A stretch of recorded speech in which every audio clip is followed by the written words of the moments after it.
All sports, all plays. All sports, all plays. All sports, all plays. 365, we making up plays. You talking the game, get you to the days. We're high in the court, the dime in the lane. Variety, topics, living the same. All presentation, sports information. In the airways, taking the nation. All sport, all plays, they working your faces. Grace at the field, so tie the laces. All sports, all plays.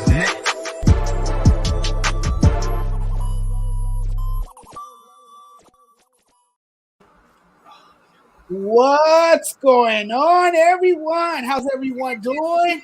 I'm doing well. This is Johnathan Mathis, the sports judge. Welcome to another episode of Speaking with Judgment, hosted by me. And of course, I have a good friend of mine with me today. I have a cool guest on the show today. You might have seen him if you watched a number of our shows on this network. Tony has a great understanding for sports. He has a vast knowledge for the game. And it's a pleasure to have Tony on today with me on another episode of Speaking with Judgment. What's up, Tony? How's everyone doing? How you doing? I'm good, man. I'm now basically out of the military, as you can see. I don't look 14 anymore. I look about 18 now. So I mean, I feel like I'm progressing. I got a Buzz Lightyear shirt on for you with no signs of intelligent life. I was like, Johnathan always wears these type of shirts. I got to match him if I'm going to be on his show. Like, I have to wear this. Hey, I love it, man. I love it. You know how I love graphic tees. I wear one every day, it seems like. And today I got on Popeye. As you can see, he's working the turntables. He got a good look there. I saw the shirt, and I just thought it was dope. And today, you know, I never know what I'm putting on until the next morning. I decide at the last minute, and I just, you know, came up with this today. This is what I'm rocking. So, man, it's a lot going on in the sports world. There's no NBA basketball, strangely enough, tonight. I'm very surprised there's not one single NBA game, but I get it. It's TV ratings. You know, they want to push the games back, give these guys 2 or 3 nights off before we play another game. There is some hockey tonight. I've been tuned in the hockey playoffs. You know, but the NBA is big. The NBA is bigger, and I want to dive into some NBA topics. We're going to get to Dillon Brooks first, then we're going to get to Chris Paul, because Chris Paul is having another career-defining moment in these playoffs, and, I mean, he's doing everything possible for that Phoenix Suns team. It's been incredible to watch. Then we're going to talk about Frank Vogel, because now we're hearing this report that the reason he got fired is because he couldn't get Russell Westbrook integrated in you know, the starting lineup. We'll get into that. There's a bunch of drama there. And then we're going to talk about Ryan Tannehill, because, you know, I'm not on board with his comments. Those comments rub me the wrong way. I'm not feeling what he said. So we'll talk a little bit about that. But first, we're going to talk about Dillon Brooks. Look, man, Dillon Brooks, what he did was over the top. What he did was extremely outrageous. It had a lot of people talking. A lot of people were angry about this. No one other than Steve Kerr. Steve Kerr was incensed with Dillon Brooks and the injury that occurred to Gary Payton the other night. I thought the suspension that, you know, was handed down today is the correct move by the NBA. The NBA had to, you know, send a message, and this was one way to do, hey, look, we're not going to tolerate this kind of nonsense. Now, we know the game is going to get physical.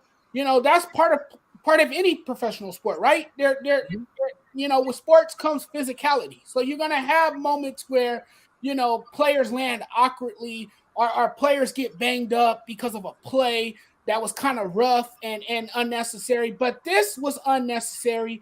Dillon Brooks, I'm not going to sit here and classify him as a dirty player, because we haven't seen enough to say that he is a dirty player. But I will say this, Tony, that was a very dirty play. And that was a play that could have been prevented, because look, you see it over and over again. I watched the replay several times, and you can see that he was not going for the ball. He was not going for the ball. He was clearly going for this man's head, and he clubbed him. And that's when Gary Payton Jr., as we saw, was sent to the ground awkwardly, landing on that elbow and fracturing the elbow. And now he's out He's out indefinitely, and he's not able to see any playing time anytime soon. It's just an unfortunate incident. Dylan Brooks got to pay the consequences for it, and I'm all for that. How you feel about it? Oh no, I definitely agree. I don't think he's a dirty player, but I do think it was a dirty play. I think this goes to show this kind of shows what the Memphis Grizzlies attitude was going to be about. Like this is an underdog team. You're going against a Golden State Warriors team that has now finally rebounded from, Steph Curry had to carry the team. Draymond really wasn't the same, having to be the number 2 guy. He didn't have Clay. The Splash Brothers were not there. Now Clay is back. He has a full season under his belt again. He's coming back to the Klay Thompson that we knew. So the Grizzlies are really, they might be coming in as the favorites, but they're really the underdogs. Like the Grizzlies don't have the playoff experience. They don't have that chemistry like the Warriors have had for the last 10 plus years of being probably one of the best, really basketball dynasties that we've seen in the last 20 plus years. So, to me, this was, and you look at how early it came into the game. It only came in like the first, 5 minutes of that game, if I remember right. Yeah. It came as soon as the game begun. And, it's kind of funny that it came that soon in the game. And here's why I say that, Tony, because it makes you wonder if that was retaliation. Yeah, retaliation. It makes you wonder if it was retaliation because we saw what happened in game 1. In game 1, Draymond Green had a hard foul. Now, to me, what Draymond Green did, that was a common foul. Yes. I think the referees, took it upon themselves to, rule that call as excessive and unnecessary when Dylan Brooks was really excessive and unnecessary. But yet you get Draymond Green, and Draymond Green was trying to help that player off the floor, if I remember correctly. But yeah, he got hit with a technical and a flagrant too, excuse me, and ejected from the game. He had to take his shower early. I think the NBA was trying to get even. The NBA was trying to, correct, make its own mistake, make a correction after making a mistake. And some people think that's why Dylan Brooks got kicked out, but I think this was the right move by the NBA. Again, you had to. It's unfortunate for Golden State because Peyton is Golden State's best defensive option against Moran. So now your team is in a bit of trouble because Moran is on an offensive tear right now. I mean, every night in the playoffs, we've seen a shooting clinic from him. He scored 44 of his 47 points. In I believe it was game 2 after Peyton left the game. Yes. And when Peyton was on the floor, Peyton held Morant to 12 points on 4 of 18 shooting in more than 100 possessions and 20 minutes of on-ball defense. So that tells you everything right there about why the Warriors are so angry, why their players responded the way they did, and why Steve Kerr said what he said during the press conference. Because you saw a guy who was bitterly upset. He had some harsh words for Dylan Brooks. And low-key, he took shots at Dylan Brooks for that incident.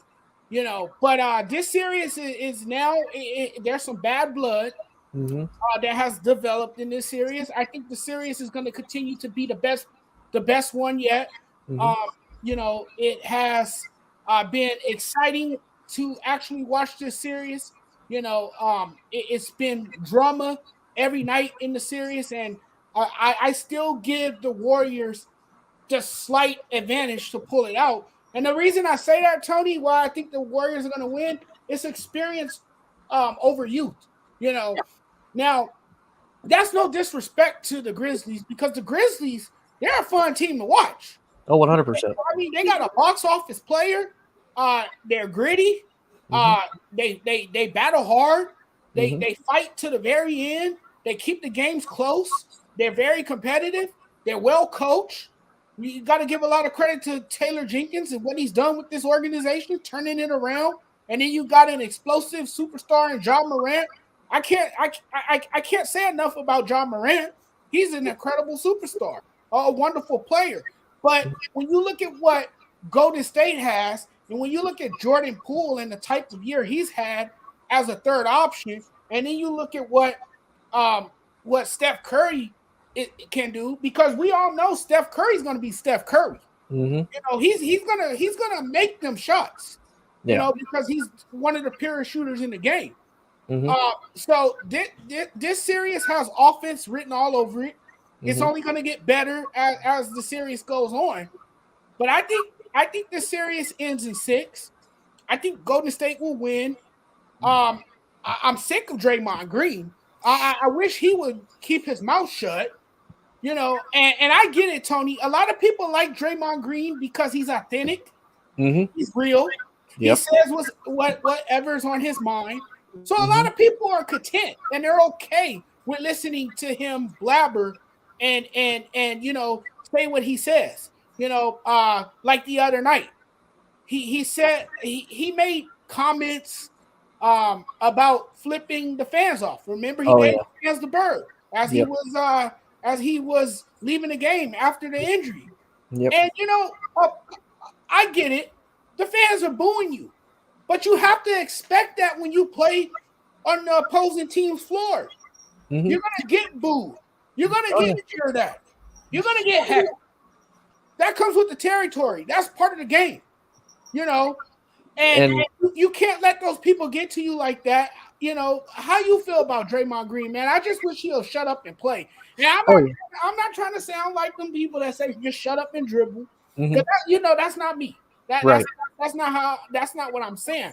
But what I'm saying, it comes a point where enough is enough. And sometimes you just need to zip it and just play. And not engage in any conflict with the fans. Just go out there and play your game because they need you on the floor. You're their best defensive player.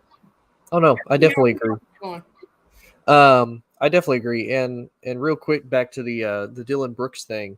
I can't. I think it's a dirty play again. I don't think he's a dirty player. Like you said, he wasn't going for the ball. Like we've seen guys go up for contested shots when they're going up. They go up to block. You don't hit him the way that you hit him to be able to do that. And again, what made it worse was when he landed, he tried to protect himself. When he locked that arm and he locked that elbow, that's what caused that break. I will agree. It's funny how much Draymond kind of reminds me a little bit of how Kyrie acted with the whole Boston series. And I say that because to me, Kyrie should know better because Kyrie played for Boston. Like you probably know, especially better than I do, what are probably the 3 biggest cities that are going to have the most diehard loyal fans, win or lose? Well, 4 cities that are going to have the biggest diehard win or lose fans that if you're not playing for that team, you are getting booed. You are the scum of the earth. Philadelphia, especially because you look at the Eagles, you look at the Sixers, you look at any Philadelphia team, they'll boo their own team. They're that dedicated. Boston, look at the Patriots, look at the Celtics. Like, you know, Kyrie, what did you expect from the fans there in Boston? Like, you played there, you know the expectations, you know the reality of the situation of what's going to happen. Same with Chicago, even kind of the same with Dallas a little bit. Dallas is very much, you know, diehard into their sports bases, whether they're good, bad, or indifferent. With Draymond, to me, it looks bad. Now, don't get me wrong. I'm a huge Michigan State fan, so I like Draymond. Obviously, he came from Michigan State, kind of the golden prodigal child from there as far as basketball goes. I do agree. I'm not a big fan of just shut up and dribble, but I always look at athletes. You're the role model for a lot of kids. You're the role model for a lot of people. Like, I get it. We're all human. He's a man at the end of the day. I'm a man. We're all men here. And, you know, you're going to be emotional. You're going to have stuff that you want to say. You're going to have that passion, which is great to see, but you can't be flipping people off. Like you make an exponential amount of money. You are on national television, whether or not you're a captain or not. This is something that is to me, it should be ingrained in most of the players. The only people that should be making this kind of mistakes are like rookies. And even then, I don't really give rookies a whole lot of leeway because depending on what college you go to, you're already on the national stage. You're already in these type of press conferences. You're supposed to be that type of leader. Anything that you want to do in the locker room, fair game. You want to cuss people out, you want to flip them off. It's not going to be good for you personally, but you can't do it when you're on national TV, when everybody's going to be watching you. And again, to me, it's one of those like you're in the age of social media and trolls. Trolls exist on the internet. Trolls exist in real life. I'm one of those people. I'll mess with somebody just because I think it's funny. And if I can get a reaction out of somebody else who also thinks it's funny, that's going to continue to fuel my fire. And I feel like, Draymond just kind of gets suckered into it of, oh, I'm going to flip them off, screw these guys. And then, okay, well, now they're going to come at you twice as hard come the next home game, because yes, you have the next 2 games at home, but even if you win both, even if they win both, the series is still 3-1. You still have to go back to Memphis. Like, you're going to go back and see those fans again, and they're going to continue to heckle you and give you more crap. So to me, I don't mind if you do it. You got to be smart about it. You got to pick your time, pick your place. I wouldn't recommend it overall, especially for someone in his caliber, someone in his position, because of what he holds, what it can do to his brand, any type of endorsements that he may or may not get because of it. But I am kind of big proprietor. Sometimes even though I know you and I aren't big fans of telling people just shut up and play ball like you're a human being, but shut up and play ball with Draymond. Like, it'll be easier for you in the long run. If you don't respond to some of these people, they won't even mess with you. They're just gonna be like, oh, he's not gonna bite, and they're gonna drop it. Yeah, I agree with you 100%. But he has absolutely cast himself as the villain. Yes. He and Patrick Beverley are both villains in this league. They like to be heard. They like to make a scene. They got to be extra. Even Trae Young is starting to follow those footsteps in Atlanta. Right. You look at it, seems like every playoff series, he's like, I'll be the bad guy. I'll be the villain. Trae Young loves, being the villain. He embraces that role. And, hey, you know what? It works for him. It really works for Trae Young. I'm a huge fan of Trae Young, but him being the villain that everyone hates, it makes a lot of sense for him. He just has that personality of a villain, know. Mm-hmm. And New York, I think they hate him the most. I mean, there is so much animosity every time he goes there, every time he plays on that floor. But you know what? I think he likes it. I think he savors that moment. And I think it's a motivation thing for him. It makes him play harder. Well, and think about it. Both times that he's been in this situation, it's when the Hawks are the underdogs. Like, the Hawks weren't supposed to make the Eastern Conference Finals last year. Like, I guarantee you would have asked any NBA fan, "Hey, do you have the Hawks in the Eastern Conference Finals?" No. And same thing this year. The Hawks managed to battle all the way up to getting into the play-in tournament. They win, they keep going, and then they get into a series with Brooklyn. Yeah, it's like he's the underdog. It's basically Trae Young versus Kevin Durant, Kyrie Irving, and the rest of the Brooklyn Nets. So it's like, yeah, if he wins or if he causes them to be close, yeah, why not be the villain? Why not be like, hey, I'm going to make y'all hate me because we're not supposed to be here. I'm not supposed to be here. I'm not supposed to be able to do the things I'm able to do against a team that is supposedly supposed to be able to just wipe the floor with us anytime that they want. And so, yeah, I completely see why he loves being the villain, and I agree. I think he's good at it. There are just some people, they're born to play a villain role. Right. I'm trying to think. They're like, you can even look at some Hollywood actors. It's like every time you turn around, they're always playing the bad guy, and it's like that. And that's in the NBA. That's what you see in the NBA as well. It's like back in those 90s, you have Vernon Maxwell, you had Dennis Rodman. Yes. You just had those annoying pests that would just work your nerves, and you just wish you could just grab them around the neck and just choke the hell out of them and just tell them to shut up. You have those players, and that's what brings excitement to the game. That's what brings so much anticipation and drama to the game. You need those type of guys, just like you need haters in your life. I mean, you need the negativity too, because like I always say, negative publicity is good publicity. So there you go. And it brings a balance, because you can't, you got to have some people, you got to have somebody, bring you down, check your ego. Like, hey, or like you said, they got to be a hater. It's like, okay, knock me down a couple notches. Fine. Yeah. More fuel for the fire. Get back up and do it all over again, baby. Exactly. So, man, we got to move on. We got to talk about Chris Paul. I mean, how can you have a podcast and not talk about Chris Paul unless you're a biased fan, unless you just hate the Phoenix Suns that much that you can't talk about Chris Paul? I'm amazed with Chris Paul. Here's why. Chris Paul turns 37 years old tomorrow. Yep. He was born in 1985. This guy hasn't lost a step in his game. In fact, when you look at him play, it's as if he's gotten a lot better, with this Phoenix Suns team. And, we talk about it all the time, how he, came to that organization. He solidified them as championship contenders. He changed the whole dynamic of that franchise. Revitalized the culture, made the team better than what it was in the prior year, and he's been a great role model to those players. But not only has he been a great role model to his teammates, he has also been the vocal leader. He has also been the face of that franchise because of the experience that he brought to that organization. Because of the stability that he has provided. Yeah. And because of,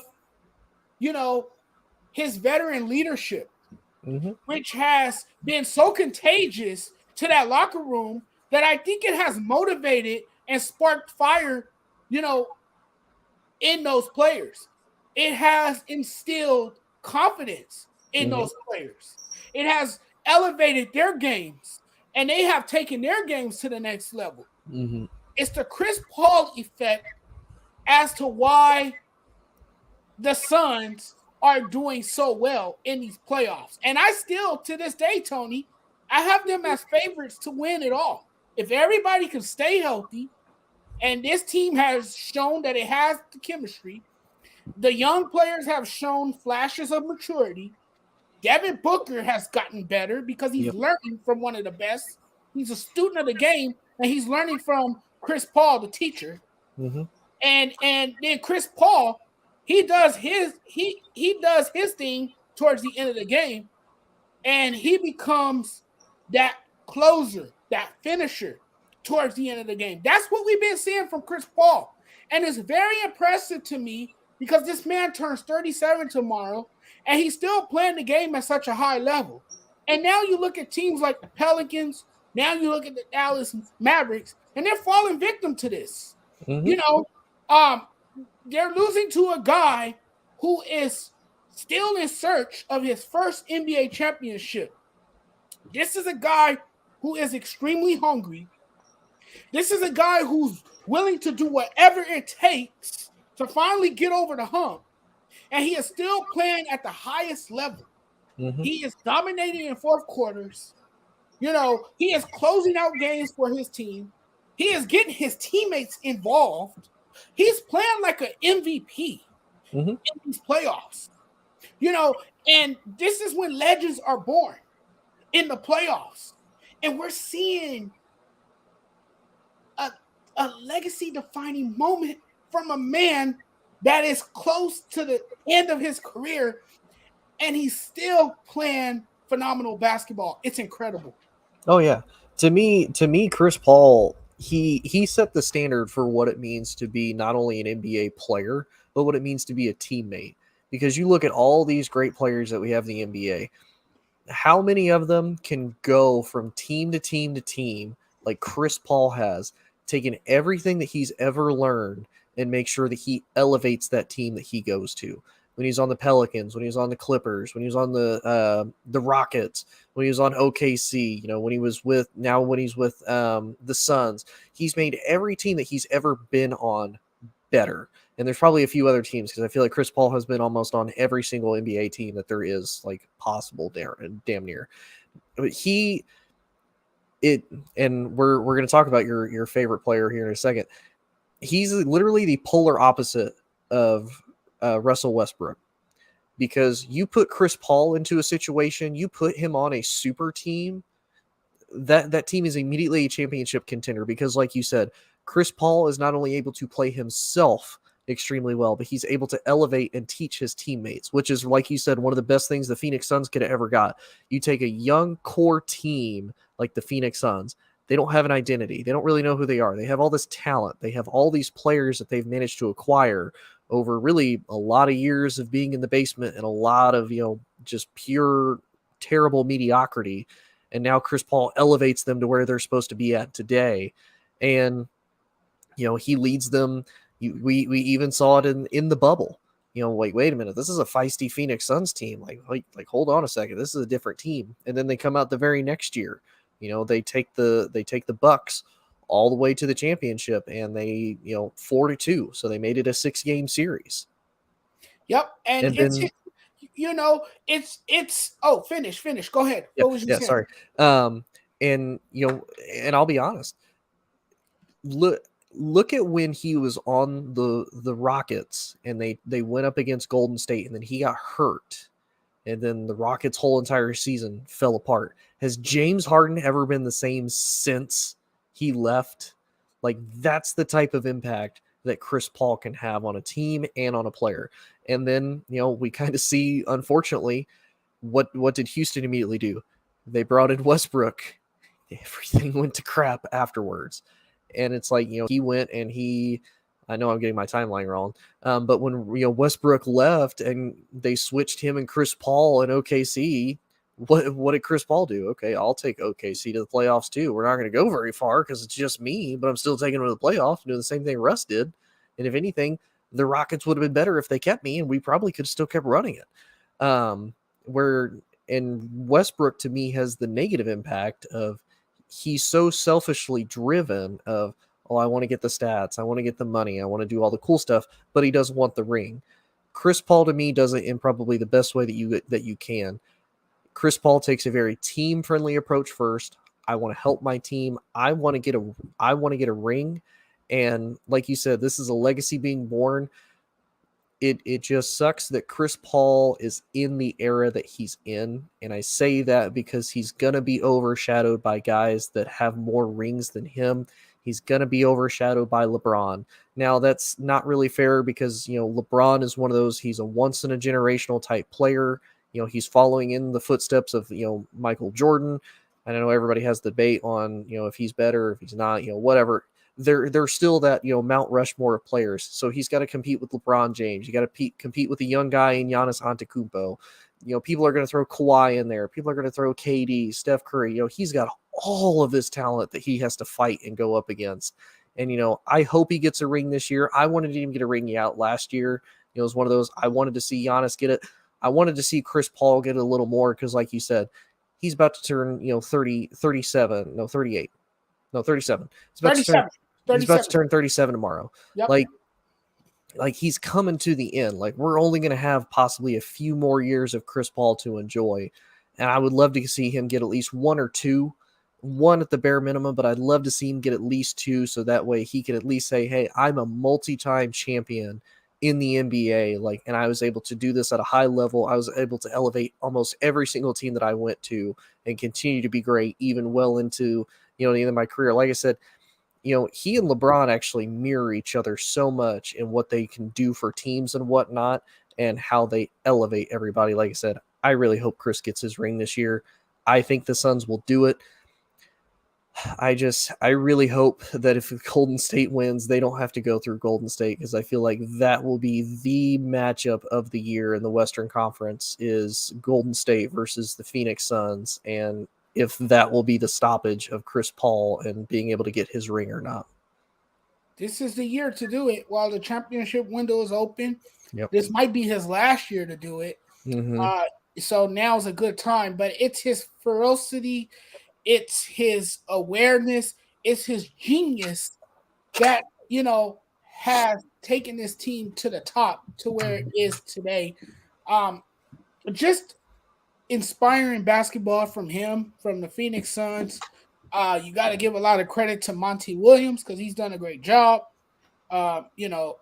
keeping this team together and, coaching this franchise, emphasizing the importance of defense. They're good on both ends of the floor, offensively and defensively. And it's good to see what the Phoenix Suns have been able to accomplish this season. I think they have the ingredients to go the distance. I think they have all the weapons in place to make it happen this year, and I think this is their year. I really, really do. Like you said, I think the Golden State Warriors can present a roadblock, for the Suns. It won't be easy. They're going to have their work cut out for them. It's going to be a tough task, but it's not an impossible one. Mm-hmm. Yeah. Moving on, Tony. Moving on. We're going to talk about the Sixers now, man, because now that they're down 2-0 to the Miami Heat, I don't believe anymore. Nope. And, I really didn't believe to begin with, because you've seen James Harden take a step back. Mm-hmm. James Harden is not as explosive as he used to be. He's a step slower. He's deteriorating as a player. Mm-hmm. His body is not holding up like he used to. He doesn't even drive to the basket as much as he used to. He just settles for a lot of outside jump shots, and he doesn't have that same step back three-pointer that he used to have. James Harden, came into the season out of shape. Yep. He was not game ready. You could see it in his game that basketball is not a top priority every night, it seems. This Sixers team, to me, is in trouble. And look who is coaching Doc Rivers. Now, look, let's be nice and say that Doc Rivers is a first ballot Hall of Famer. Okay, Let's get that out of the way, because that's facts. Mm-hmm. He's definitely a first ballot Hall of Famer as a head coach. Yes. There's no denying that. Okay, he definitely has the resume of a head coach. Mm-hmm. He's a proven head coach. But the knock on Doc Rivers is that he can never, finish the job. That he can never come through when his team gets almost there, but they can't, finish the job. Mm-hmm. That's been the knock on Doc Rivers for years. Yes, I know he's won a championship in Boston, but what has he done since? Yeah. This Sixers team, to me, is in trouble. Okay, the second best player on this team should be James Harden. I know Joel Embiid has missed the games. He hasn't played because he's injured. And am I right? He has not played. No. Because he's injured. So that was your number one scoring option. Your number two scoring option is Tyrese Maxey. And Tyrese Maxey is only a rookie. Yeah. Tyrese Maxey is only a rookie. So he has plenty of room for improvement, and he could get better and grow as time comes. Mm-hmm. And yesterday, you saw Tyrese Maxey. He didn't give up. He kept fighting to the very end. And his team was pretty much done because the Miami Heat had put the game out of reach. Mm-hmm. But Tyrese Maxey was still out there giving it his all, doing everything he can to try to keep the score at least close. Yeah. Man, I don't know how you feel about the Sixers team, but I lost all faith. I lost all hope. And I just don't see this team coming back from a 2-0 deficit in this series now that the Miami Heat have a 2-0 commanding lead in this series. I think the Sixers are in a world of trouble. I think that once this season comes to an end, there is going to be a lot of people within that organization who won't hear the last of it.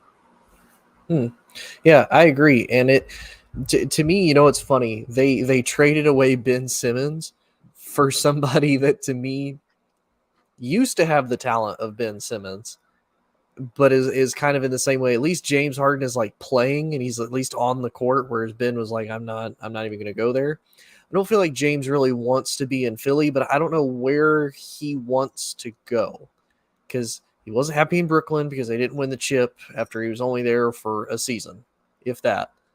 He's barely there for a season. They trade him away to the Sixers. I don't think he really wants to be there. I don't think he wants to be there because he's not the guy. Like you said, if I'm the Sixers, Joel Embiid's my first option. James Harden is my number 2. Like I'm not my offense, my team does not funnel through James. Like I said, I've seen it since Chris Paul left the Rockets. James Harden has not been the same since. He couldn't make it work with Westbrook. We saw a completely different attitude out of James Harden. He was just kind of done with the Rockets. The Rockets weren't able to, structure their cap. They weren't able to get the good players to surround him with, and their championship window basically closed. James said, I'm done. I want out. So he goes to Brooklyn. Like you said, he came into this season. He wasn't in shape. He tried to play his way in shape.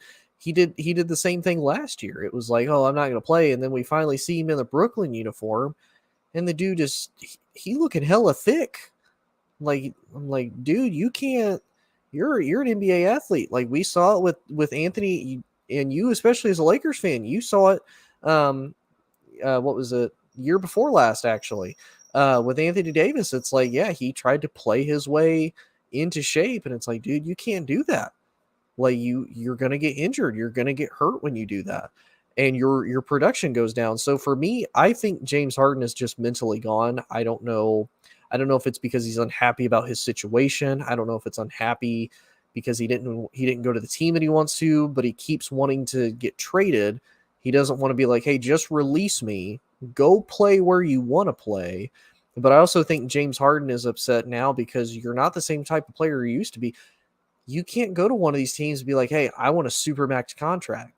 No team's going to do that. Not in their right mind anyway. No team's going to be like, yeah, Harden, here's a 4-year, $250 million. Nobody's going to do that. For what? Like, what am I getting at? What am I getting out of you, James, if I decide to hire you? One thing that they talked about on the morning show today, honestly, shave the beard, man. Like, if they lose the series, which I think, like you said, I think they will. Miami is too good defensively, and Miami's interesting because to me, they don't have a true number 1. They have a lot of number 2s that have figured out, okay, we're a lot of number 2s. We have to work more cohesively together as a team to make this work. And each one of their guys is able to make some type of significant contribution to be able to get them in that position to win. If each guy gets like 20 points, that's a great damn night. If you're starting 5 can get at least 20 points or even 10, and you have a guy, get 20, 30, whatever, or 2 guys get that, you're in a solid position. So to me, I think, however the series goes, I think the Sixers are going to lose. To me, James Harden needs to take this off season, shave the beard, or at least clean it up. You don't have to go babyface. I get it. You look like you're 12 when you do that. It sucks. It's awful. Clean the beard up, work out a little bit. Get out of the States, go somewhere nice, go somewhere warm, get your mind right, get your body right, spiritually, mentally, whatever you got to do, and figure out, hey, do you want to continue to play basketball? Is this something you want to continue to do? Because I don't know about you, but when I look at him, he don't want to play basketball anymore. Yeah, he looks very sluggish out there. Mm-hmm. And there's nights that he looks disinterested. And I mean, you just don't know what you're going to get from him anymore. The reason the Sixers traded for him and gave up a lot for him because they thought he would come in and be a primary scorer. And he hasn't been that guy. He just hasn't, it just hasn't panned out. It just hasn't gone according to plan for the Sixers team. And, now people are talking about him, they're getting media attention all for the wrong reasons. And, we talked about it weeks ago that this team was under a lot of pressure and under a tremendous amount of scrutiny, and it's showing each day. And I just don't think the Sixers are built to win a championship, even though they got quality names on the team. Joel Embiid, to me, is this year's MVP. He played like an MVP. He won the scoring title, but I mean, the Sixers, to me, they ran into a better team, a better opponent. The Miami Heat are built. They have so much depth. They also have a mastermind sitting in their office. Yes. And that is Pat Riley. The guy knows how to, build franchises. He knows how to assemble winning teams. He's the architect of that Miami Heat organization. And the Heat just has too much. This is how much depth they have. They have so much depth that we've barely seen Duncan Robinson in this series. Yeah. And Duncan Robinson, to me, is one of their best players off the bench. Mm-hmm. They have so much depth that Tyler Hero, the guy who just won 6th Man of the Year, can go to another franchise, go to a lousy franchise, be a starting 5. And be in the starting 5. Yes. I mean, that's how deep the Miami Heat are. And they have Kyle Lowry has missed time, but they still have Kyle Lowry. They have Jimmy Butler. We all know how he goes off in games. Bam Adebayo. A lot of points. Bam Adebayo, a great center, a great big man, a solid rim protector, good in the interior. They still have Oladipo, if I remember right, don't they?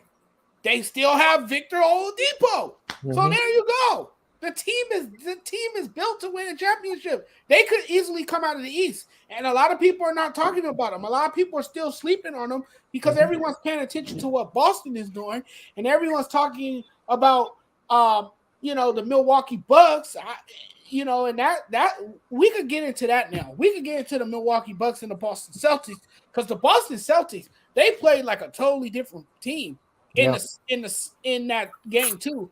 I didn't even know who the hell they were because they didn't come out like that in game 1. They came out flat. They looked stale. They were non-existent. They couldn't get their shots to fall. They were missing, uncontested, wide open shots. They had good looks, and they couldn't get anything to fall. And then we was talking about how undersized they were to this Milwaukee Bucks team.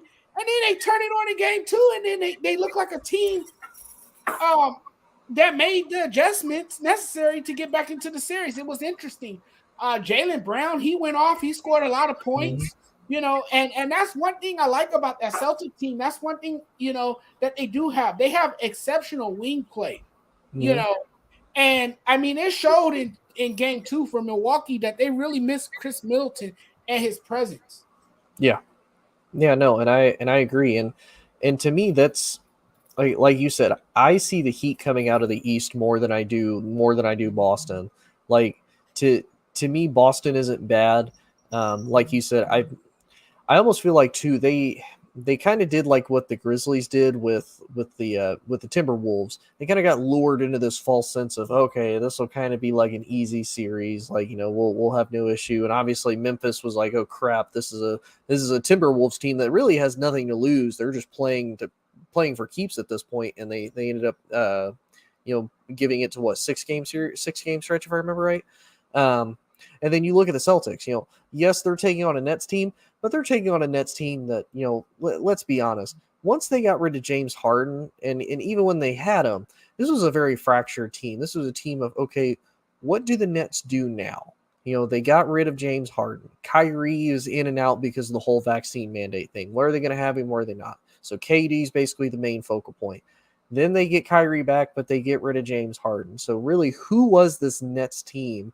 And pretty much all year, we even said, yes, they're the favorite, but they don't play any defense, and they're completely dysfunctional. Like, that is a mess of a franchise that had a lot of star power and a lot of potential.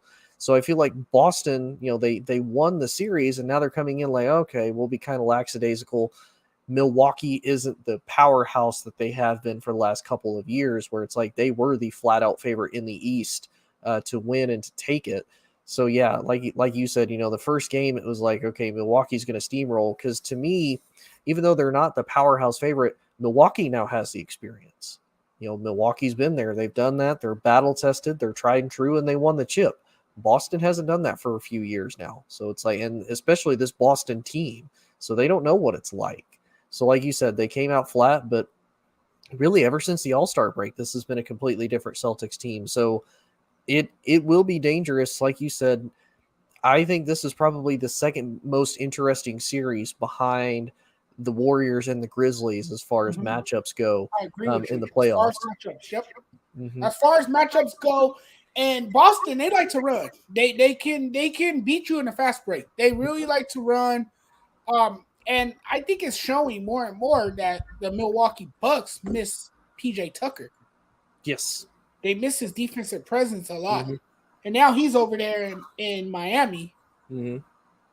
So I mean, it's a huge difference when you lose a defensive player that good on your roster. That really makes all the difference.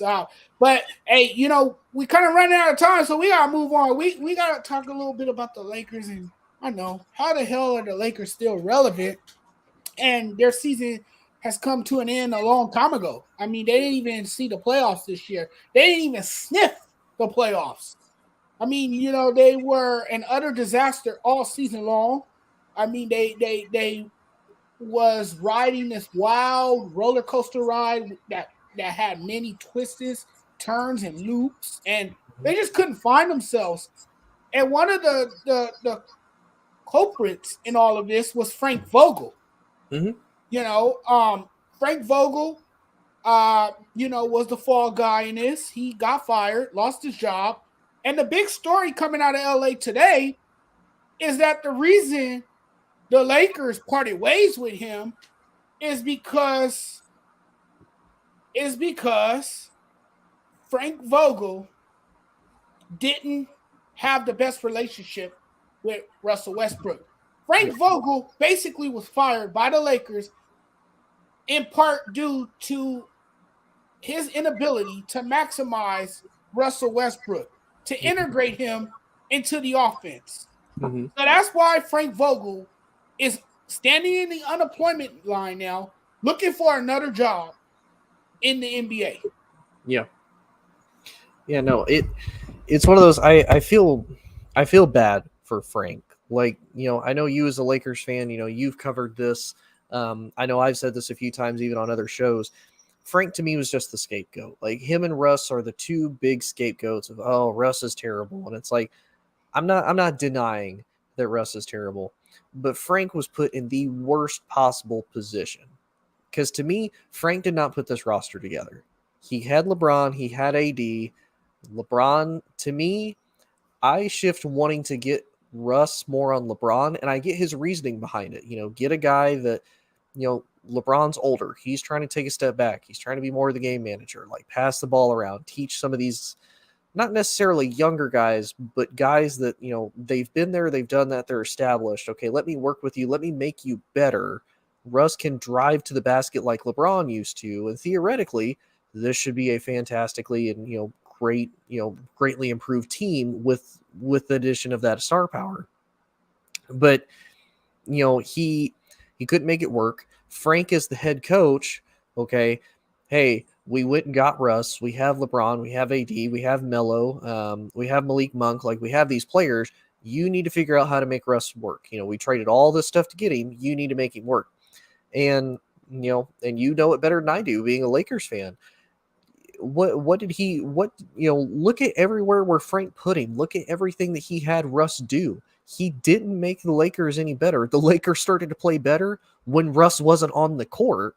And they're like, oh, well, you couldn't make Russ work. Wait, he had all damn season and he couldn't make him work. Like, what more do you expect the man to do? He did what any coach does. He did what's best for the team. He tried to make it work because, think about it. Look at the Russ of old. This is a guy. Right. It's not like he's crap. Not like before he came to Lakers, he was crap. Like, he was a great player.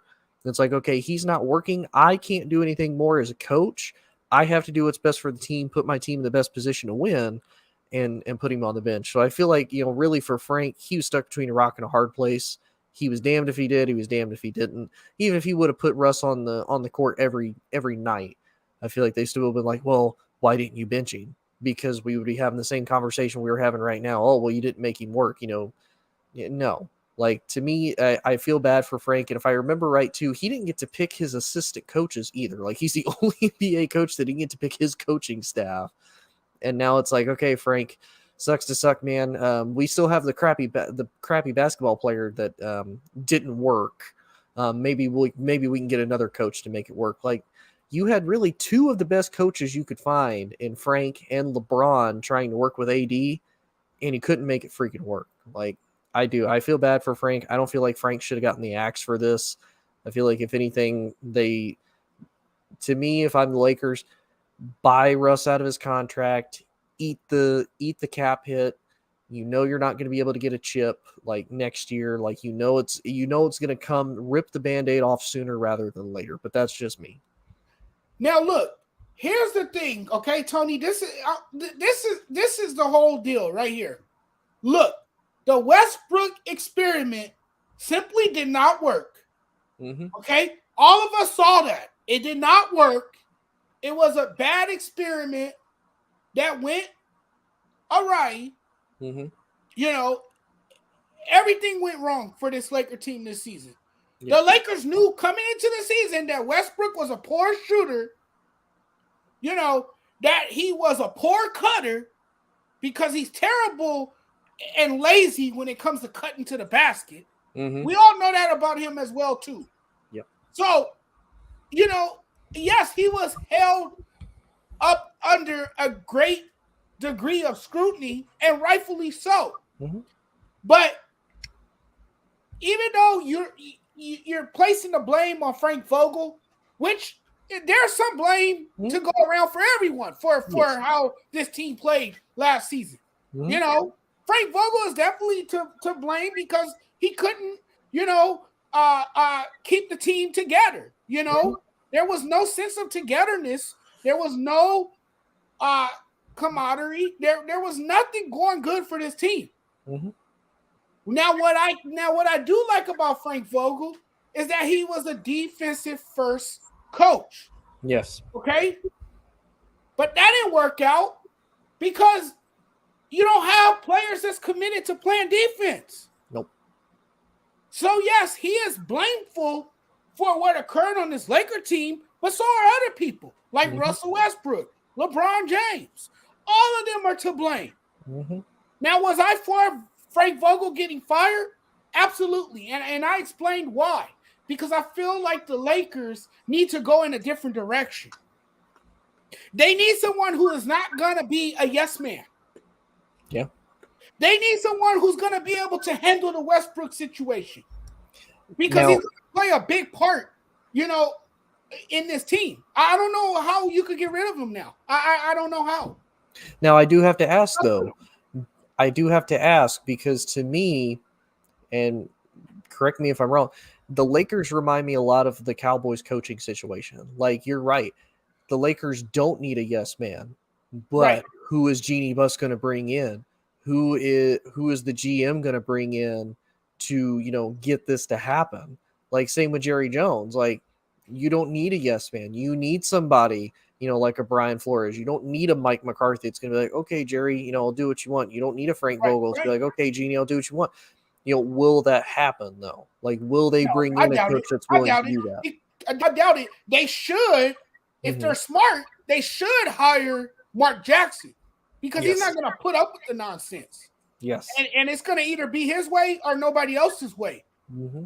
He's going to walk into that organization and put his foot down and say, no, this is how we're going to do. This is how we're going to do it around here. Mm-hmm. You sit back, Jeanie. You let me do my job as a head coach. But see, the problem is, my friend, is that Jeanie Buss has too many people in her ear. She has too many people whispering in her ear, telling her what to do. What the hell is Kurt Rambis doing? Having any voice in who becomes the next head coach? What the hell is Linda Rambis doing? She's the wife. And then now I'm hearing Phil Jackson will have some input on who becomes the next head coach. I mean, it's ridiculous. It's utterly ridiculous. It's flat out ridiculous. And especially because Phil Jackson's not a big LeBron fan. Like, that's one of the worst people to put in there. So Jeanie needs to come to her senses and realize that, you know what? I have the final say. Mm-hmm. I'm going to run this organization because that's what my dad will want me to do. To me, Jeanie needs to do what any sensible owner does. You need to look at your GM. If you don't feel your GM is comfortable to run your team, because I get it. As an owner, you want to be able to kind of dabble in a little bit of everything. You want to know how the operations goes. You want to know how the players go. You want to know a little bit of everything. It's not your job, Jeanie. You don't have to do that. Your job is administrative. It's marketing. It's financial budgeting. It's all of that. Your GM runs your team. You need to find you a GM, like you said. doesn't put up with any BS. It says, hey, I'm the boss of this team. Like, I report to her. Thank you. If she tells me to do something, I'm going to do it. And Right. then it's my job to find you, as my boss, a suitable head coach to put this team in the best position to continue to win championships like they have before in the past when your dad owned this team. Well said. Well said. You couldn't have said that any better. Tony, we're running out of time. We're gonna go to the final topic, and we're gonna make this real quick. And this is our only NFL topic on the show tonight. So we're gonna get into it. We're gonna talk a little bit about Ryan Tannehill because I heard his recent comments about him not being a mentor for Malik, the new quarterback that just got drafted, Malik Willis. Yep. That just got drafted from Liberty in this recent NFL draft. I never will understand veteran quarterbacks who say it's not their job to mentor, a player who is under their wings. The reason I say this, Tony, and correct me if I'm wrong, is because I understand that it's not your job description, but you, as a quarterback, you are the leader of your team. Yep. And as a leader, it is your job as a leader to set good examples for all of your teammates. You could be unselfish enough to mentor someone under you. Yeah. And to me, when I hear those comments, it makes me think that you're threatened, that you're feeling a bit threatened that this guy could come in and take your job. Oh yeah. Okay, I understand it. You don't want to teach him to come in and take your job. I get it. I get it. I understand that. But you can, show him the ropes, make him feel comfortable within the system, show him some tricks and get him familiar with everything. I think as a leader, you owe a young rookie at least that. That's just how I feel about it. And I think Tannehill is going about this all the wrong way. And Tannehill got to remember too, he's older now. He only has a few more years in this league. And maybe he does feel threatened because, last year in the playoffs, it wasn't too pretty for him. Yeah. It was an ugly afternoon for him, in which I believe he threw 3 interceptions, if not or 4. 3 or 4. Yeah, 3 or 4, one of the two. He threw a lot. One of the two. He threw one too many. I'll say that. And if you are underperforming and you're turning over the ball significantly, yes, you could rest assured that Malik Willis will take over your job as a starting quarterback. At least he's gonna have a chance to compete for that starting job. And it's funny that you say that because I agree. Like I see both sides. I get why Ryan doesn't want to do it. If you look and the game of football, and especially whenever you talk to these former athletes, it's always next man up. If you go down and the guy and your replacement does better, you ain't coming back. Right. Because you go with the hot hand. You go with who works the most. Exactly. But who I've noticed this happens with the most? It happens with 2 types of quarterbacks. Either all-time greats that they're not at the end, but the team is like, we've done as much as we can with you. We're about to move on.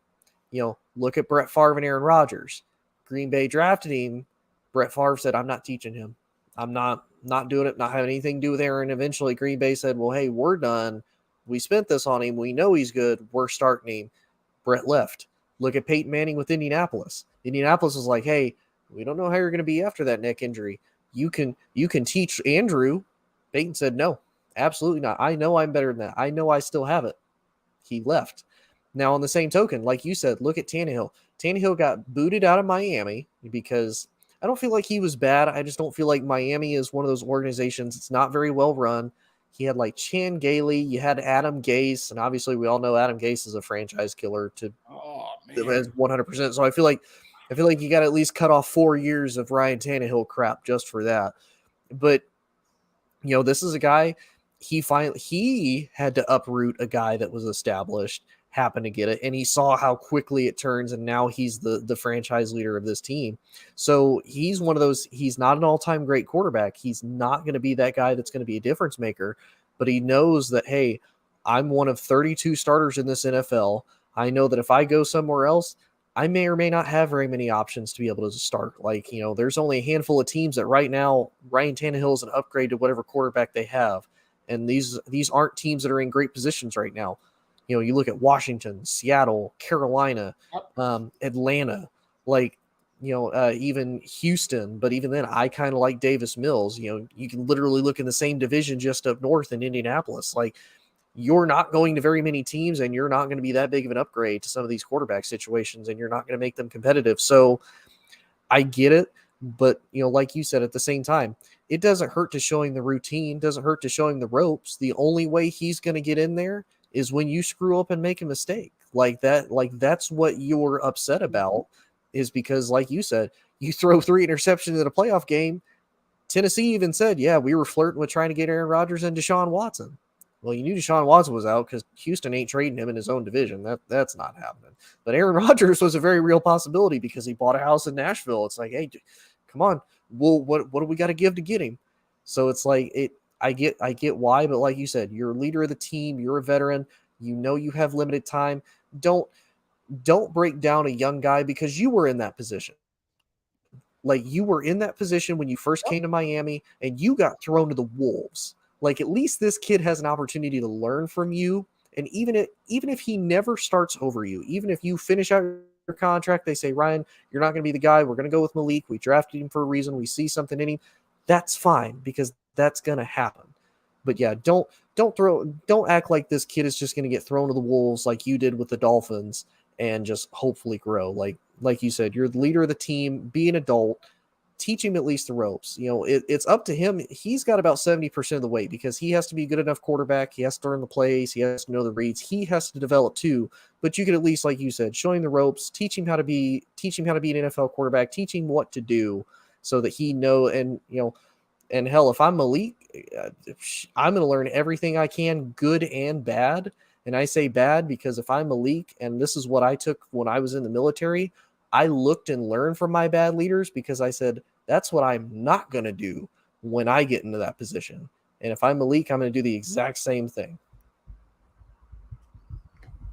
Well said. Well said, man. Well, you know what? We talked plenty. We ran out of time. All great things must come to an end. But hey, don't worry. I'll be back Thursday. I don't know who will be my guest. Maybe Tony again. Maybe Joe. Somebody will come on with me and talk sports for an hour. But it's been fun. I want to thank, the viewers and everyone for watching, because without you guys, none of this is possible. And this is still a fairly new show. So, it takes time to grow and prosper, but the time will come. The time will come. It just takes a lot of patience and a lot of work, and hard work and dedication goes a long way. So I want to thank Tony for coming on. Tony, any final thoughts before we get out of here?